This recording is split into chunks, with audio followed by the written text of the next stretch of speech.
एक 12 साल बच्ची ने पुलिस को कॉल की। हमारे वालिद ने मुझे और मेरे भाइयों को बहनों को बांध कर घर में रखा हुआ है। घर से जाता हूँ, ये बड़ी बेटी है, कोई 13 साल इसकी एज है, तो कहीं ये निकल ना जाए, जंजीर से बांध देता हूँ और मैं अपने काम काज करके तो मैं फिर वापस आता हूँ। वहाँ पे वो बात सच थी, इसको बांधा हुआ था। बाकी बच्चे भी उधर थे जो जिन्होंने बताया कि हमें हमारा फादर जो है मारता भी है। लड़की ने यही बताया कि जी मुझे 3 दिन से इन्होंने बांधा हुआ है यहाँ पे। फ़ोन के ऊपर वो आ गया, मैं चूँकि अकेला हूँ इस वजह से मैं ये करके गया हूँ। अस्सलाम वालेकुम जी, डेली पॉइंट के साथ मैं आपकी मेज़बान हुमा खालिद। नाज़रीन, लाहौर के इलाका समनाबाद में हुई FIR नंबर 1034/24 दर्ज। FIR के मुताबिक एक 12 साल बच्ची ने पुलिस को कॉल की। 15 पे कॉल करने के बाद उसने ये इतला दी कि हमारे वालिद ने मुझे और मेरे भाइयों को बहनों को बांध कर घर में रखा हुआ है, तो हमें जल्द से जल्द यहाँ से रिहा करवाया जाए।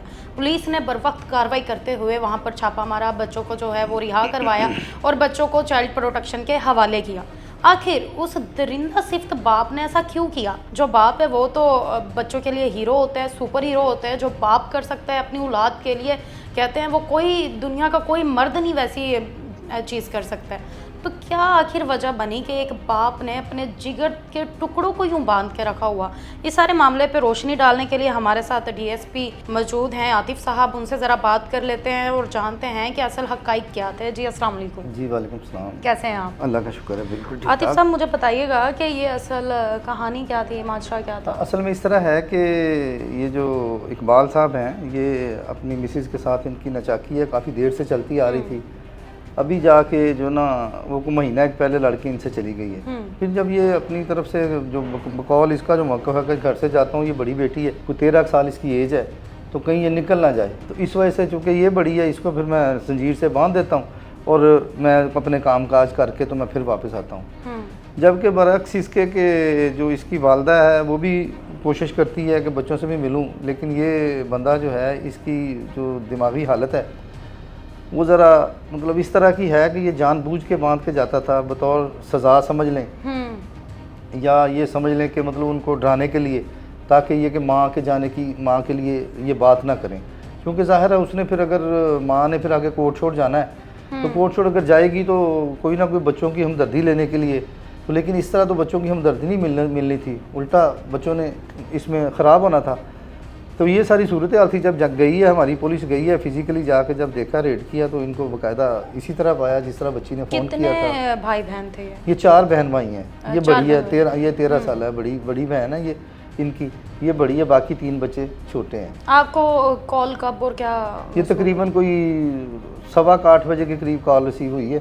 सुबह के 8:15? रात के 8:15। हाँ जी, शाम के जो हैं उसके ऊपर फिर हमारी पुलिस गई है। जब देखा जाके ये सारी सूरत हाल, फिर हमारे भी इल्म में आया सारा, फिर हमने बच्चों को जो उसी वक्त चाइल्ड प्रोटेक्शन ब्यूरो वालों को बुलवा के तो फिर उनके हमने इनको ना हवाले कर दिया। अभी बच्चे उधर हैं, जो बाप है वो इसमें जुडिशल हो चुका है। अच्छा, मुझे ये बताइएगा कि बच्ची के पास मोबाइल फ़ोन कहाँ से आया?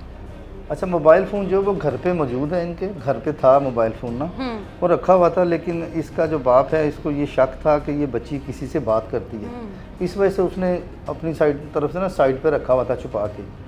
एक बात, और दूसरी बात ये थी कि जो ना कि इनको डर था कि उधर कहीं चले ना जाएं ये बच्चे, माँ बाप के मतलब माँ के पास कहीं चले ना जाएं। सिर्फ इस डर की वजह से उसने? हाँ, इस डर की वजह से। तो आपको कॉल कब मसूल हुई थी और बच्ची ने क्या बोला? हमें तकरीबन कोई 7:15 बजे के करीब कॉल मसूल हुई है। फिर जब गए हैं तो वहाँ पे जाके जब ये देखी है, SHO साहब गए हैं हमारे आमिर साहब, तो वहाँ पे वो बात सच थी, इसको बांधा हुआ था और बाकी बच्चे भी उधर थे जो जिन्होंने बताया कि हमें हमारा फादर जो है मारता भी है और ये इसको बांधा हुआ है। फिर लड़की ने यही बताया कि जी मुझे 3 दिन से इन्होंने बांधा हुआ है यहाँ पे।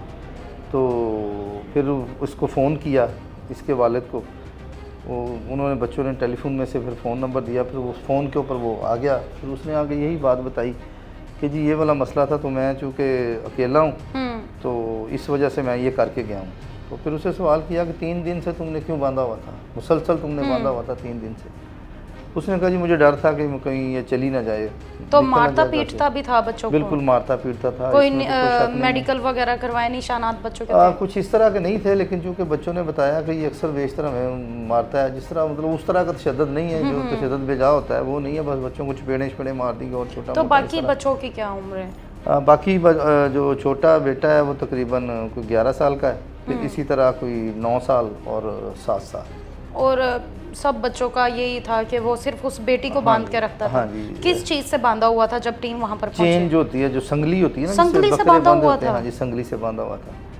अच्छा, इसमें ये भी था कि ये पहले दूध दही का काम करता था, लेकिन अब आजकल बेरोजगार था, किसी तो से पैसे बीवी वैसे से नहीं थे। इसकी क्या तलाक वगैरह हो नहीं, चुकी है कि अभी बीवी जो नाराज ना, की? एक्चुअली बीवी की नाराज़गी जो है वो इसी तरह थी कि वो किसी के साथ मतलब निकल गई हुई है। एक्चुअली जो सही बात है, वो 1 महीना पहले किसी के साथ भाग गई है, उसका कोई अता पता नहीं है। तो आपको क्या लगता है कि ये एक वालिद ने डर में किया है कि मेरी बीवी की तरह मेरी बच्ची भी ये हरकत ना कर जाए, या क्या वजह हो सकती देखिए, है? सरदस महसूस तो यही होता है, लेकिन चूंकि ये जुर्म था बांधना, उसकी मतलब मर्ज़ी के खिलाफ, बेशक बच्ची छोटी थी, वो तो मतलब समझ लें कि मजबूरी की हालत में वो बंदा बता रहा था कि मजबूरी 5 वक्त का वैसे नमाजी है कि मजबूरी की हालत में ये करता था, क्योंकि घर में अकेला है, काम करने वाला कोई नहीं है, जो भी कोई चीज़ भी लानी है बाहर से, कुछ भी लाना तो उसे खुद ही लाना है। चूँकि ये बच्चों का मामला है, इस वजह से स्पेयर भी नहीं किया जा सकता था। तो दफ़ा क्या लगी है, मुकदमा? 342 में हब्से बेजा में जो उसने रखा हुआ था अपनी औलाद को, वो जुर्म उसकी सज़ा क्या है? सज़ा देखें, सज़ा वो जज साहब पे डिपेंड करता होता है कि वो कितना देखते हैं। वो तकरीबन 3-1 साल। 3 साल सज़ा होती है? हाँ जी। तो बच्चे इस वक्त कहाँ हैं? बच्चे चाइल्ड प्रोटेक्शन ब्यूरो के पास हैं। उनकी तालीम वगैरह आगे वही कंटिन्यू वो करेंगे देखिए, या वो तो अब डिपेंड करता है ना कि अगर ये जाके क्लेम करके उनसे लेते हैं, अदरवाइज़ तो वहाँ पे पूरा एक सिस्टम है, तो ये माशाल्लाह फिर उधर पाल जाएंगे। चलें, आप क्या पैगाम देना चाहेंगे ऑडियंस को इस केस के हवाले से?